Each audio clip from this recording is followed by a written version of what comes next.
আমরা বাংলাদেশ দলটা শুধু চেন্নাই টেস্টে হেরে গেছি ব্যাপারটা মানে আমাদের শখটা এখানে শেষ হলে একটা কথা ছিল। এইটার সঙ্গে খুব দুঃখজনক এবং খুব লজ্জাজনকভাবে আমরা কতগুলো জিনিস দেখছি যে সাকিব আল হাসানকে নিয়ে খুব আপত্তিকর কতগুলো প্রসঙ্গ আলোচনায় এসছে। প্রথমে অভিযোগ তোলা হচ্ছে যে সাকিব ইনজুরি লুকায় খেলতেছেন, ম্যানেজমেন্ট সাকিবের ইনজুরির ব্যাপারটা জানতো তারপরেও সাকিবকে খেলাচ্ছে। সাকিব আঙ্গুলে অপারেশন করায় আসছেন, সেই অবস্থায় সাকিব ম্যাচ খেলতেছেন। এমনকি মানে এটা আমার বলতেও লজ্জা লাগতেছে যে আমরাই কেউ দাবি তুলছি যে টেস্ট খেললে যেহেতু 6 লাখ টাকা পাওয়া যায়, সাকিব 6 লাখ টাকার জন্য এই টেস্টটা খেলতেছেন। আচ্ছা, জাস্ট এইটা ভাবেন, আমি শুরুতে এইটা একটু বলি যে সাকিবের লন্ডন থেকে চেন্নাই যাতায়াত বিমান ভাড়া কত আসছে একটু, মানে এইটা তো গুগল করলে পাওয়া যাওয়ার কথা যে লন্ডন টু চেন্নাই ফ্লাইটে আপ ডাউন কত খরচ পড়ে। সেটা কি 6 লাখ টাকার কম না বেশি? আমার ধারণা এটা 6 লাখ টাকার আশেপাশেই হবে। 6 লাখ টাকার কম হওয়ার খুব একটা সম্ভাবনা নেই। এখন London Dubai up down ticket তো তারা বিসিবি প্রোভাইড করে নাই। বিসিবি সর্বোচ্চ তারা ম্যাচ ফিটা দেবে, সেটা 6 লাখ টাকা কিনা তাও আমি জানি না।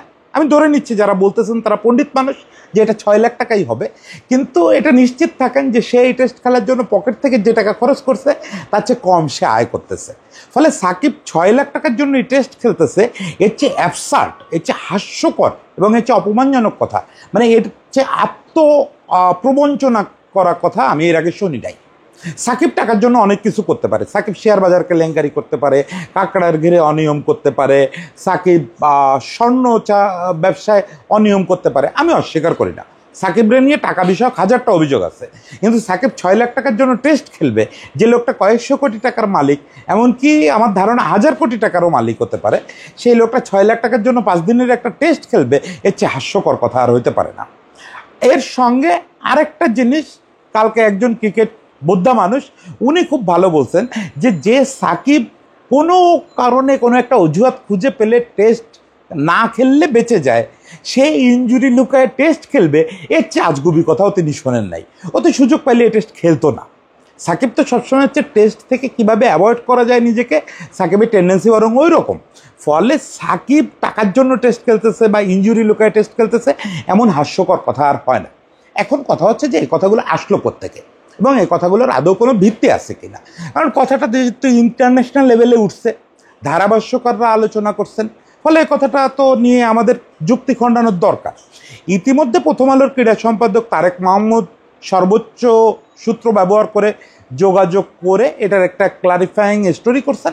আপনারা চাইলে প্রথম আলোতে ঢুকে বা প্রথম আলো ছাপা পত্রিকায় স্টোরিটা দেখে নিতে পারেন, তাহলে অনেক ডিটেল বুঝবেন যে ঘটনাটা আসলে কি হয়েছে। তা আমিও আমার মতো করে চেন্নাইতে একটু কথা বলার চেষ্টা করছি, টুকটাক আমার যে সূত্র আছে সাকিবের বিভিন্ন ক্ষেত্রে সেগুলোতে আলাপ করছি। তো আমি জানতাম যে নতুন কিছু জানা যাবে না, তারপরেও একটু ক্রস চেক করছি। তো সেই ব্যাপারগুলো ক্রস চেক করছি। আসলে প্রথমে আমরা বলি যে ব্যাপারটা কি ঘটছে। ব্যাপারটা ঘটছে হচ্ছে যে সাকিব, আমরা দেখলাম চেন্নাই টেস্টে আমরা যখন প্রথম বল করলাম সেই সময় 54 বা 55তম ওভারে প্রথম বল করলেন। That is very unlikely to Shakib. কারণ সাকিব সাধারণত বেশিরভাগ ক্ষেত্রে সাকিব নতুন বলেও বল করে থাকেন, তবে ইদানিং 3 পেসার ভালো করায় 20-25 ওভারে পরপর সাকিব বলে চলে আসেন। আর যেহেতু এলজি তো 20-25 ওভারের পরেই টুকটাক টার্ন অফার করে টুকটাক, ফলে সাকিব যেহেতু নতুন বলেই বল করতে পারেন, সাকিব এলজির 20 ওভার পুরনো বলে বল করবেন, এটাই স্বাভাবিক। কিন্তু সাকিব 52, 53, 54 ওভারের মধ্যে বোলিংয়ে আসলেন না। এটা ছিল প্রথম একটা জিনিস দৃষ্টি আকর্ষণ করার মতো। এরপরে আর একটা জিনিস হলো যে সাকিব লেন্থ খুঁজে পেতে খুব ঝামেলায় পড়তেছিলেন। মানে কখনো ফুলার হচ্ছিল, ফুল টস হয়ে যাচ্ছিল, আবার কখনো লেন্থ খুব খাটো হয়ে যাচ্ছিল। তো এগুলো নিয়েও খুব কনসার্ন ছিল। এবং সাকিব মানে উইথ ডিউ রেসপেক্ট, সাকিব মোটেও সাকিবের মানের বল করেন নাই। সাকিব এর আগে কাউন্টিতে যে মানের বল করে আসছেন সেটা সাকিবের গোল্ডেন টাইমের মতো, সেইটা তো অনেক দূরের কথা। সাকিব সাধারণত অফ ফর্মে থাকলেও বলে একটা জিনিস কখনো ঘাটতি হয় না, সেটা হচ্ছে সাকিবের কন্ট্রোল। সে কন্ট্রোলটাও ছিল না। ফলে সাকিবের কিছু একটা সমস্যা হচ্ছে, এটা কমেন্ট্রি বক্সে বসে লোকজন বুঝতেছিল, আমরা টিভির সামনে বসেও বুঝতেছিলাম যে Shakib is not being Shakib. এখন কথাটা হচ্ছে এটা কেন হচ্ছে, এই কৌতূহল থেকে ধারাভাষ্যকার এবং সাবেক বাঁহাতি স্পিনার মুরালি কার্তিক, তিনি সম্ভবত দ্বিতীয় দিন সকালে সাকিবের সঙ্গে ম্যাচের আগে কথা বলেন। এই কথা বলা নিয়েই তৈরি হয়েছে যত বিভ্রান্তি। মুরালি কার্তিক ওই কথার প্রেক্ষিতে এসে ধারাভাষ্যকক্ষে দাবি করেন যে সাকিব তাকে বলছেন যে তার আঙ্গুলে কদিন আগে একটা অস্ত্রোপচার হয়েছে, সেটা থেকে সে সেরে উঠতে পারে নাই, ফলে সে আঙ্গুলে স্পিনিং ফিঙ্গারে সে বল অনুভব করতে পারতেছে না। এটা খুব ভয়াবহ অভিযোগ। আমরা যদি এটা তলায় না দেখি এই অভিযোগ যদি মেনে নেই, তাহলে বলতে হবে যে সাকিব রীতিমতো ক্রাইম করছেন, বাংলাদেশ টিম ম্যানেজমেন্টও ক্রাইম করছে। কারণ এখানে দুটো পরিষ্কার অন্যায় হচ্ছে, যদি আর কি এই অভিযোগ সত্যি হতো। একটা হচ্ছে যে আপনি অপারেশনের পরে পুনর্বাসন পুরোপুরি শেষ না হওয়া পর্যন্ত এবং ফুল ফিট না হওয়া পর্যন্ত আপনি ইন্টারন্যাশনাল ম্যাচ খেলতে পারবেন না। সাকিব নিজেই এটা সর্বোচ্চ বিরোধিতা করে আসছেন ক্যারিয়ার জুড়ে। তিনি মনে করেন যে হাফ ফিট খেলোয়াড় মাঠে নামা মানে দলের সঙ্গে প্রতারণা করা, এবং সাকিব এই নীতি চিরকাল ফলো করে আসছেন। তিনি কখনো ইনজুরি লুকায় খেলেন নাই। বাংলাদেশে একটা লোক যদি এটা জোর গলায় দাবি করতে পারে যে আমি ইনজুরি লুকায় খেলি নাই, সেটা হচ্ছে সাকিব। তাহলে সাকিব নিজের সঙ্গে প্রতারণা করছেন এবং নিজের বলা কথা গিলে ফেলছেন। সেই সঙ্গে এটা ক্রিকেটের ফিলোসফির বিরোধিতা করা। একই সঙ্গে এটা টিম ম্যানেজমেন্টের ক্ষেত্রে বিরাট অপরাধ, কারণ একটা খেলোয়াড় স্পিনিং ফিঙ্গারে বল অনুভব করতে পারতেছে না, একটা স্পিনার কখনোই এই অবস্থায় মাঠে নামার জন্য যোগ্য না। তাতে তার অবস্থা যাই হোক না কেন, বডি ফিটনেস খুব ভালো থাকলেও তাকে খেলানো যাবে না। কারণ আপনারা যারা স্পিন বোলিং সম্পর্কে মোটামুটি ধারণা রাখেন, তারা জানেন যে বল আঙ্গুলটা সিমে স্পর্শ করতেছে নাকি এই পেটে লাগতেছে না কোন জায়গায় লাগতেছে, কতটুকু টার্ন করবে, পুরোটা ডিপেন্ড করে তার বলের সঙ্গে আঙ্গুলের কন্ট্যাক্টটা কত ভালো হচ্ছে এবং সে কত ভালোভাবে বলটারে অনুভব করতেছে তার উপরে। তো সে যদি অনুভব করতে না পারে তাহলে তো সে খেলতে পারবে না, সেই স্পিন করার প্রশ্নই আসে না। বা একটা বাঁহাতি স্পিনার মানে ফিঙ্গার স্পিনার কোনোভাবেই এক্ষেত্রে বল করতে পারবে না। তো এই মুরালি কার্তিকের এই কথা শোনার পরে তামিম খুব যৌক্তিকভাবে প্রশ্ন করছেন যে এক্ষেত্রে টিম ম্যানেজমেন্টকে ক্লারিফাই করা উচিত যে তারা কিভাবে এটা পারমিট করলো। এখন কথা হচ্ছে যে এ পর্যন্ত ঠিক ছিল, এরপরে একদল লোক হামলে পড়লো যে সাকিব নিজের থুতু নিজে গিলছে, সাকিব নিজে বলছে আপপিট অবস্থায় খেলা মানে প্রতারণা করা, তারপরেও সাকিব খেলছে, ম্যানেজমেন্ট অন্যায় করছে, অমুক তমুক যা যা বলা সম্ভব সব বলা হয়েছে। এবং বললাম যে সাকিব 6 লাখ টাকার জন্য খেলছে, এরকম কথাও বলা হয়েছে। তো মানুষ কতদূর নোংরা হইতে পারে সেটাও আমরা টের পাইলাম, কারণ এরা কেউ কমন সেন্স কাজে লাগালো না। আচ্ছা, একটা লোক পাকিস্তানে রাওয়ালপিন্ডি টেস্ট খেললো, রাওয়ালপিন্ডি টেস্ট খেলে সে গেল ইংল্যান্ডে গিয়ে সে সারের হয়ে 4 দিনের ম্যাচ খেললো। 4 দিনের ম্যাচ খেলে 2 দিন পরে সে সরাসরি লন্ডন থেকে চলে আসলো চেন্নাইতে। এর মাঝে ঠিক কোন সময়টায় অপারেশন করা সম্ভব? একটা আঙ্গুলের অপারেশনকে আপনি মনে করছেন একটা বেলুনে সুই দিয়ে ফুটা করার মতো একটা ব্যাপার, যে এটা বিমানে চলতে চলতে সাকিবের মনে হয়েছে নিজের আঙ্গুলে একটু ফুটা করে দিচ্ছে, এরকম তামাশা ব্যাপারটা। একটা অপারেশন রে ভাই, এটার জন্য ওটিতে যাইতে হবে, তাকে অ্যানেস্থেশিয়া দিতে হবে, আঙ্গুলে লোকাল হলেও দিতে হবে, তারপরে সে জায়গায় কাটা ছেঁড়া হবে, তারপরে এটা ব্যান্ডেজ করা থাকবে 7-8 দিন, তারপর ব্যান্ডেজটা খুলে দেখা হবে হাতের কি অবস্থা আছে, তারপরে তার রিহ্যাব শুরু হবে, তারপরে সে আস্তে আস্তে বোলিং শুরু করবে নেটে, তারপরে এক সময় গিয়ে সে স্পর্শটা পুরো ফিরে পাবে, তখন গিয়ে সে ম্যাচ প্র্যাকটিস করবে, তারপরে তার টেস্ট খেলার প্রশ্ন আসে। পুরো প্রক্রিয়াটা প্রায় 1 মাসের। এই 2-3 দিনের মধ্যে এই 1 মাসের প্রক্রিয়া শেষ হলো কি করে? এটা তো সাকিবকে জিজ্ঞেস করার দরকার নেই, এটা তো আপনি আপনার কমন সেন্স দিয়ে বুঝতে পারেন। জাস্ট আস্ক ইউর সেলফ যে কখন অপারেশনটা হলো। আপনি মুরালি কার্তিককে কেন বিশ্বাসে আনতে চাচ্ছেন? মুরালি কার্তিক সবসময় সাকিবের সঙ্গে থাকে। এখন কথা হচ্ছে যে আসল সিনারিওটা কি তাহলে? প্রথম কথা হচ্ছে যে সাকিবের এই অপারেশন এবং আঙ্গুলের ব্যাপারটা একটু জানতে গেলে আমাদের 2018 সালে পিছায় চলে যেতে হবে। 2018 সালে সাকিবের আঙ্গুলে একটা ম্যাসিভ ইনজুরি হয়েছিল। এরপরে দেশে ভুল ট্রিটমেন্টের ফলে এবং আমাদের ফিজিওর খামখেয়ালির কারণে সাকিবের আঙ্গুল পচে যাইতে বসছিল। সাকিবের পরে ওই অবস্থায় এশিয়া কাপ খেলার চেষ্টা করছিলেন। এরপরে সাকিব দুবাই বসে আমাকে একটা ইন্টারভিউ দিচ্ছিলেন, আরও কয়েকজনকে দিচ্ছিলেন। যতদূর মনে পড়ে মনি ভাইকে একটা বড় ইন্টারভিউ দিচ্ছিলেন, আমাকে একটা ছোট ইন্টারভিউ দিচ্ছিলেন। খুবই স্বাভাবিক, মনি ভাই আমার বড় ভাই, তারা বড় ইন্টারভিউ দিচ্ছে, আমি ছোট ভাই আমার ছোট ইন্টারভিউ দিচ্ছে। কিন্তু তখনও পর্যন্ত সাকিব ওরকম অন দ্য রেকর্ড ইন্টারভিউ আমাকে দিতেন। এখন তো সাকিব আসলে কাউকেই অন দ্য রেকর্ড ইন্টারভিউ দিতে পারেন না, দেওয়ার অবস্থায় নাই। কিন্তু যোগাযোগ আছে, যাদের উনি ইয়ে করতেন তাদের সঙ্গে যোগাযোগ আছে, এটুকু বলতে পারি।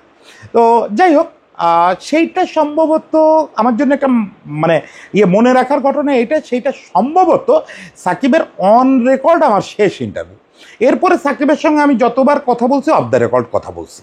এরপরে সাকিবের সঙ্গে কথা বলে বিভিন্ন সময় স্টোরি করছি বাকি পেশাগত জীবনে 2018 থেকে 2020 পর্যন্ত 2 বছর। এবং পরে তো আর off the record on the রেকর্ডের বিষয় নিয়ে আমি যেহেতু সাংবাদিকতাই করি না, যোগাযোগ হয়, কথা হয়, কিন্তু নিউজ করি না। ফলে ওই 2018 ইন্টারভিউটা আমার শেষ ইন্টারভিউ। ওই ইন্টারভিউতে সাকিব খুব কাতর কণ্ঠে আমার একটা কথা বলছিলেন যে আমি তো রেকর্ড ফেকর্ড রাখি না, এই জন্য মানে এক্সাক্ট বলতে পারি না। একটা জিনিস বলছিলেন যে ভাই, সাকিব সবসময় আমাকে কেন জানি ভাই বলেন, বাকি দিন দুনিয়ার সমস্ত ক্রিকেটার দাদা বলে, ও ভাই বলে। তো যাই হোক, উনি বলতেছিলেন যে ভাই আমার এই আঙ্গুলের যে অবস্থাটা ডাক্তার দেখে বলল যে আমি যদি 24 ঘন্টা দেরি করতাম আমার আঙুলটা কেটে ফেলতে হতো, আমার আঙুলটায় পচন ধরে গেছে এবং একদম আক্ষরিক অর্থে ভেতরে পচে গেছে। তো সে যখন বলতেছিল আমি সাকিবের এত করুণ কণ্ঠ এর আগে কখনো শুনি নাই। তো যাই হোক, সে সময়ের ঘটনা বলি, সবার মনে থাকার কথা। এরপরে সাকিবের আঙুলে একটা অস্ত্রোপচার হয়, সাকিবকে দীর্ঘদিন মাঠের বাইরে থাকতে হয়। তারপরে সাকিবের ওই আঙুল আরও কয়েকবার ফ্র্যাকচার হয়েছে। সবচেয়ে বড় ফ্র্যাকচারটা হয়েছে লাস্ট 2023 বিশ্বকাপের সময়। এরপরে ওই পরপরই সম্ভবত কোনো একটা এশিয়া কাপ ছিল, সেটা সে মিসও করছে ওই ফ্র্যাকচারের কারণে, কিন্তু আর কোনো অপারেশন হয় নাই। 2018 সালের পরে সাকিবের আঙ্গুলে কোনো অপারেশন হয় নাই, একদম হয় নাই। এখন কথা হচ্ছে যে তাহলে সাকিব মুরালি কার্তিকরে কি বলছে? এইখানে আমার ধারণা সাকিবের কমিউনিকেশনটা মুরালি কার্তিক ঠিক বুঝতে পারেন নাই, এবং ধারণা না, এটাই ঘটছে। সাকিব যা বলছেন মুরালি কার্তিক এখানে হয়তো ওয়ার্ড চয়েসের কারণে বা অ্যাজাম্পশনের কারণে একটু মিসআন্ডারস্ট্যান্ড করছেন। আমার ধারণা সাকিব এরকম বলছেন যে ভাই আমার তো এই আঙুলটায় একটা অপারেশন হয়েছে বহু আগে, তারপর থেকেই যেটা হয় যে মাঝে মাঝে আমি ব্যথা পাইলে এটা সাময়িক সময়ের জন্য এই আঙুলটা আমি কিছু টের পাই না, বল স্পর্শ করতে পারি না, তাই এটা মাঝে মাঝে হয়। এই ম্যাচে তার এটা হয়েছে এই কথা কিন্তু সে বলে নাই। আপনার আমি কনফার্ম করতেছি, আমি শতভাগ নিশ্চিত হয়ে বলতেছি সাকিব এই কথা বলে নাই। এবং অপারেশন হয়েছে এটা তো বলার প্রশ্নই আসে না, কারণ অপারেশন তো 2018 পরে আর কখনো হয়ই নাই আঙ্গুলে, ফলে এই কথা বলার কোনো প্রশ্নই আসে না। এখন যেটা হয়েছে মুরালি কার্তিক ওই কথাটার অনুবাদ করে নিয়েছে এরকম যে আমার সম্প্রতি একটা অপারেশন হচ্ছে, তার ফলে আমি এই ম্যাচে বলে স্পর্শ পাচ্ছি না। এটা মানে আপনার পাস্ট কন্টিনিউয়াস টেন্সকে সে প্রেজেন্ট টেন্সে পরিণত করে ফেলছে, এবং এটা সাকিবের ওয়ার্ড চয়েসে বা গ্রামার চয়েসে ভুল হতে পারে, মুরালি কার্তিকেরও ভুল হতে পারে, আমি জানি না কার ভুল হয়েছে, কিন্তু এই ভুল কমিউনিকেশনটা হওয়ার ফলে এরকম একটা বাজে এবং নোংরা জিনিস ছড়ায় পড়ছে। দেখেন, আমি মুরালি কার্তিকের দোষ দিই না, সে একজন বাঁহাতি স্পিনার। সাকিবের মতো খেলোয়াড় যখন 50 ওভারের মতো বল করতেছে না, তারপরে খুব সামান্য বল করতেছে, স্ট্রাগল করতেছে কন্ট্রোল পাইতে, লেন্থ পাইতে খুব স্ট্রাগল করতেছে, এরকম অবস্থায় মুরালি কার্তিকের কৌতূহল স্বাভাবিক যে সাকিবের মতো লিজেন্ডারি বাঁহাতি স্পিনার, সর্বকালের সেরা বাঁহাতি স্পিনার সাকিব, যে উইকেট সংখ্যার দিক থেকেও মুরালি কার্তিকও একজন বাঁহাতি স্পিনার, হোক সে অনেক কম উইকেট পাইছে, তার তো কৌতূহল হবেই। ফলে সে কৌতূহলের জবাবটা সে যা বুঝছে তাই বলছে, এটা তার কোনো অন্যায় নেই, সাকিবেরও কোনো অন্যায় নেই। কিন্তু আমরা কতটা অমানুষ হয়ে গেলাম, আমরা এই সময়কালে কতটা অমানুষ হয়ে গেলাম যে আমরা 16-17 বছর ধরে এই ছেলেটারে দেখতেছি চোখের সামনে, সাকিব সম্পর্কে গুণগান করার তো কোনো সুযোগই নাই। সাকিবের মতো অ্যারোগ্যান্ট ক্রিকেটার এই ভূভারতে এর আগে জন্মায় নাই, সাকিবের মতো মানে সো কমার্শিয়াল ক্রিকেটার এই ভূভারতে আগে জন্মায় নাই। কিন্তু তাই বলে সাকিবের এথিক্স নিয়ে সাকিব 6 লাখ টাকার জন্য টেস্ট খেলতেছে এবং সাকিব ইনজুরি লুকায় খেলতেছে, এই জাতীয় নোংরা অভিযোগ তার নামে করতে হবে? আর সাকিবের নামে অভিযোগ করার আপনার এত অভাব পড়ছে, যে লোকটার নামে আপনি চাইলে প্রতি মুহূর্তে 150 করে অভিযোগ করতে পারেন, ওর নামে তো অভিযোগ করতে কোনো কিছু লাগে না রে ভাই। আপনি যে কোনো কিছু আন্দাজে বলে দিলেও কেটে যাবে, কারণ ও এত বেশি বিতর্ক জন্ম দেয়, এত বেশি বিতর্কের মধ্যে সবসময় থাকে যে ওর নামে অভিযোগ করতে আপনার কেন ওই নোংরামি করা লাগবে? সাকিবরে আপনি এই জায়গায় নামায়েন না। সাকিব মানে অনেক উঁচু হাইটের ব্যাপার। ফলে ওর বিপক্ষে অভিযোগটা করলে একটু উঁচু হারের অভিযোগ করেন, এই ওরে এত ছোট বানায়েন না ভাই। সে বাংলাদেশের সর্বকালের সেরা ক্রিকেটার, ওই মাপের একটা ক্রিকেটার গত 100 বছরে আসে নাই বাংলাদেশে। এবং আমি বলতেছি আজকে এখানে লিখে রাখেন, যার যার কাগজ কলম আছে লিখে রাখেন, আগামী 100 বছরেও আসবে না।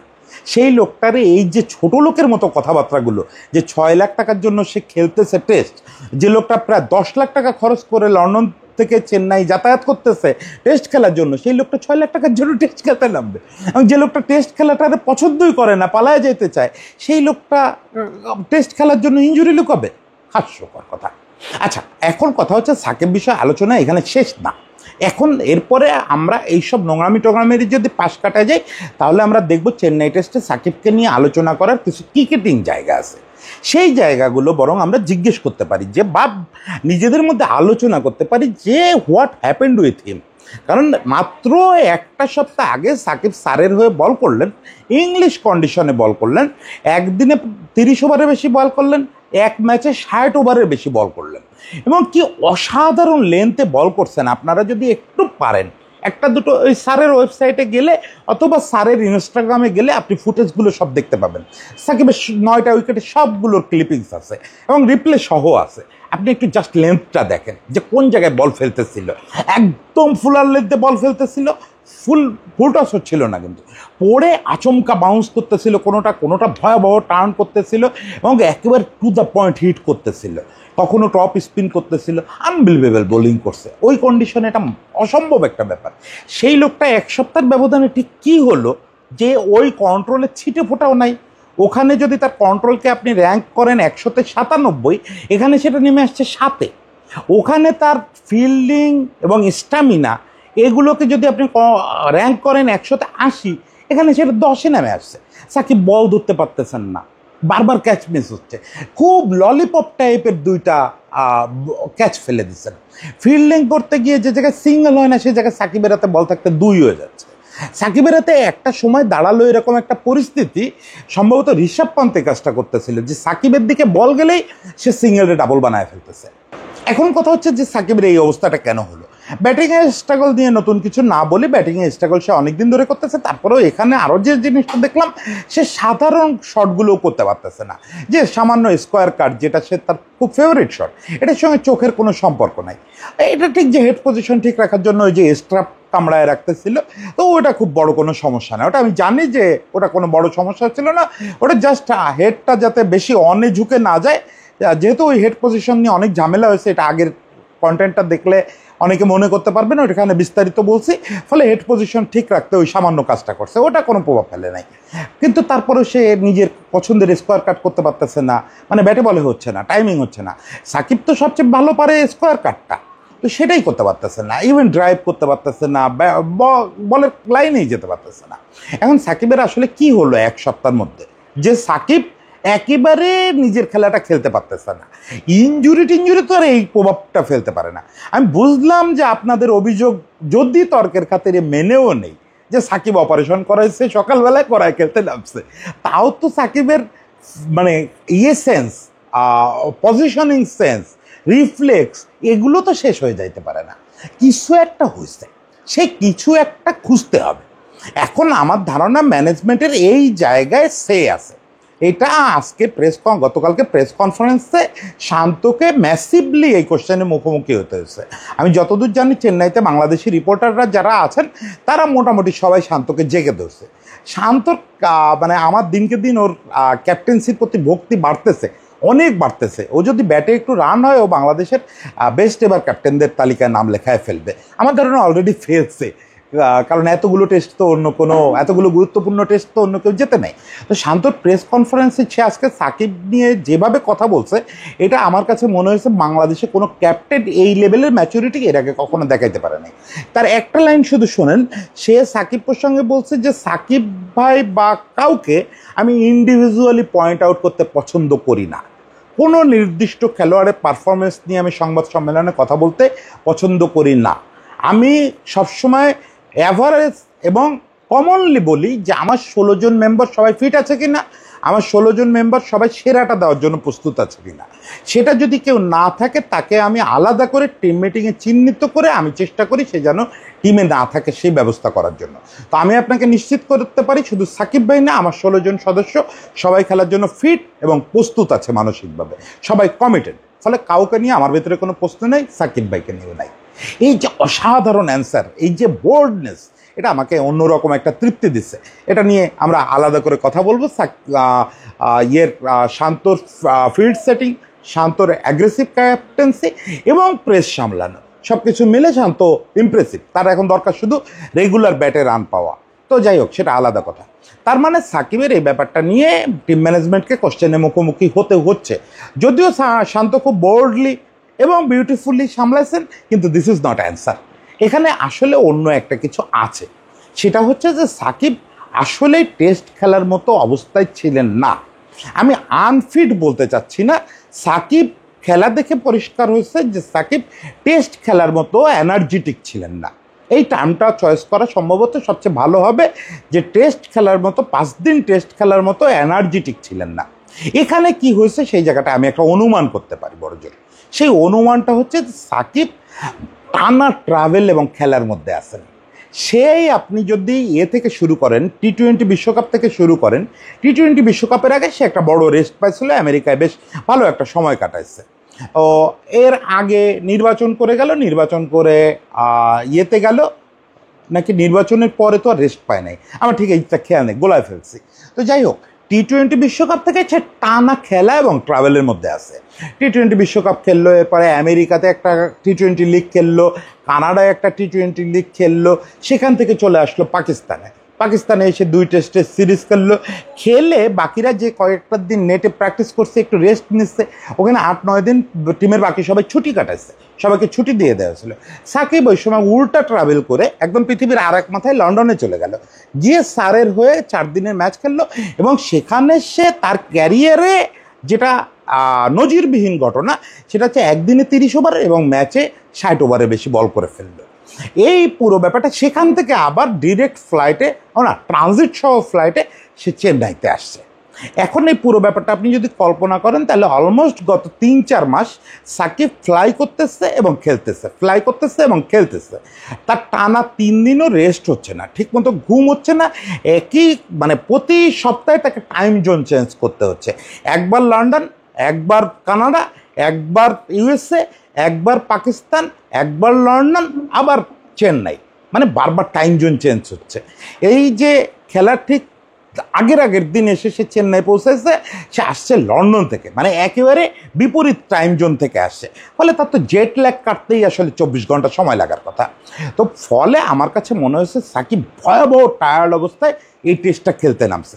একই সঙ্গে তার প্রাণ শক্তি প্রায় শেষ করে রাখছে তারে দিয়ে ওই অলমোস্ট 60 ওভার বা 60 ওভার প্লাস বল করায়।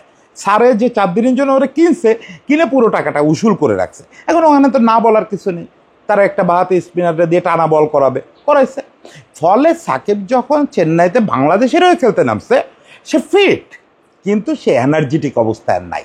একটা টেস্ট খেলতে যে এনার্জি দরকার, 5 দিনের খেলা, যদিও এটা 3 দিনের কাছাকাছি, 3 দিনের মধ্যে শেষ হয়ে গেছে, কিন্তু না 4 দিনে শেষ হয়েছে। তো কিন্তু এই 4 দিন খেলার মতো এনার্জেটিক সে ছিল না। তাকে আমার বারবার দেখে মনে হয়েছে সে যে বলের কাছে দৌড়ায় যাচ্ছে, এটা সে খুব কষ্ট করে যাচ্ছে। সে যে বল ডেলিভারি করতেছে, বলটাকে নির্দিষ্ট জায়গায় ফেলতে তার খুব কষ্ট হচ্ছে। আমার কাছে মনে হয়েছে যে মানুষ যেরকম ঘুমের ঘোরে চলাফেরা করে, সাকিবকে দেখে মনে হচ্ছিল সাকিব ঘুমের ঘোরে চলাফেরা করতেছে, ঠিক জেগে আছে, সচেতন আছে, এটাই আমার মনে হচ্ছিল না। ফলে সাকিব এই অবস্থায় কেন তাকে টেস্ট খেলতে হলো, কেন সে এই ট্রাভেলের মধ্যে আছে, এই পুরো ব্যাপারটা নিয়ে সাকিব এবং ম্যানেজমেন্টের জবাবদিহিতার অবশ্যই জায়গা আছে। এখানে অবশ্যই তাদেরকে জবাব দিতে হবে যে এরকম অবস্থায় সে কেন খেললো, এরকম অবস্থায় সে না খেলাটাই বেটার ছিল।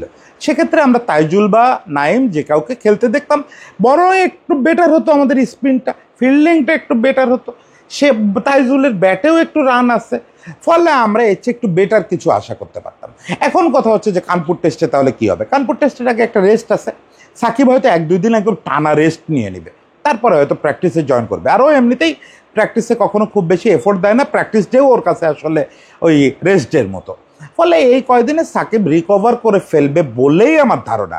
যদি না করে সেক্ষেত্রে আমি মনে করি ম্যানেজমেন্টের রিথিঙ্ক করা উচিত, তাদের কোচ ক্যাপ্টেন তাদের বসে ভাবা উচিত, সঙ্গে একজন সিলেক্টরও আছেন হান্নান ভাই, উনিও ভাবা উচিত যে টায়ার্ড এবং নন এনার্জেটিক সাকিবকে আদৌ খেলানো হবে কিনা। যদি সাকিবের কাছ থেকে এই চেন্নাইয়ের মতো সার্ভিসই আমরা পাই কানপুরে, তাহলে এই সাকিবকে আমাদের ঠিক এই মুহূর্তে দরকার নেই। সাকিবকে আমাদের অবশ্যই দরকার, সে ফিরে আসবে, যে মানের বোলিং সে সারেতে করে আসছে, কোনো সন্দেহ নাই যে সে নেক্সট ভেরি অ্যাভেলেবেল নেক্সট সুযোগেই সে অসাধারণ বল করবে। ফলে ব্যাটিংয়ের কথা আমি জানি না, বলে সে অসাধারণই করবে, কিন্তু আপাতত তার একটা রেস্ট দরকার। সেই রেস্টটা যদি এই মাঝখানে গ্যাপটাতে হয়ে যেত ফাইন, না হলে তাকে একটু রেস্ট দেন, একটু ঠান্ডা হইতে দেন ছেলেটাকে। মানে ব্যাপক পরিমাণে ধকল যাচ্ছে এবং বয়সও তো কম হয় না। ছেলেটা বলি কারণ দেখছি তো সেই এজ লেভেলে মনে হয় যে এখনও সেই ছেলেটা আছে, কিন্তু অলরেডি 37-38 বয়স হয়ে গেছে। এই বয়সেরও একটা ছাপ পড়ে। আগে যে ধকলটা নিতে পারতো, সারা পৃথিবী জুড়ে ছুটতো, ফ্লাই করতো, খেলতো, এখন তার সেটা পারবে না। বয়স অনেক কিছু কেড়ে নেয় মানুষের কাছ থেকে। তো যাই হোক, শেষ পর্যন্ত একটা অনুরোধ করি, সাকিবের রেস্টের দরকার হলে রেস্ট দেন, সাকিবের যে সাপোর্ট দেওয়া দরকার সে সাপোর্ট দেন, কিন্তু দয়া করে সাকিবরে ওই জায়গায় নামায়েন না। এই কথাগুলো বললেন না যে 6 লাখ টাকার জন্য টেস্ট খেলছে, ইঞ্জুরি লুকায় টেস্ট খেলছে। ভাই সাকিবরে এত নিচে নামায়েন না, এইটাতে পুরো দেশটাই নিচে নেমে যায়। এইটুকু অন্তত বোঝার চেষ্টা করেন। সবাইকে অনেক ধন্যবাদ, ভালো থাকবেন।